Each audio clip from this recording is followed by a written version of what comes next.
জীবনের নিরাপত্তা, বাংলাদেশের মানুষের জীবনের নিরাপত্তা, সমাজের ন্যায় বিচার প্রতিষ্ঠার জন্য আমরা এক দফার সিদ্ধান্তে উপনীত হয়েছি।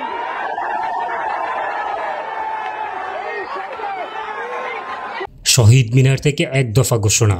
সরকার পতনের এক দফা দাবি ঘোষণা করেছে বৈষম্য বিরোধী ছাত্র আন্দোলন। শনিবার 3রা আগস্ট কেন্দ্রীয় শহীদ মিনার থেকে এই ঘোষণা দেন আন্দোলনের অন্যতম সমন্বয়ক নাহিদ ইসলাম। সমবেত ছাত্র জনতার উদ্দেশ্যে নাহিদ বলেন, প্রধানমন্ত্রী শেখ হাসিনা ও তার মন্ত্রিসভাকে পদত্যাগ করতে হবে। তিনি আগামীকাল রোববার থেকে সারা দেশে অসহযোগ আন্দোলন চালিয়ে যাওয়ার ঘোষণা দেন।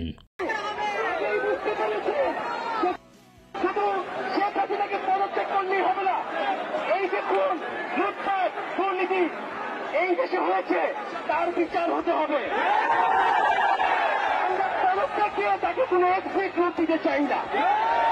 তাকে পদত্যাগ করতে হবে, বিচারের আওতায় আনতে হবে।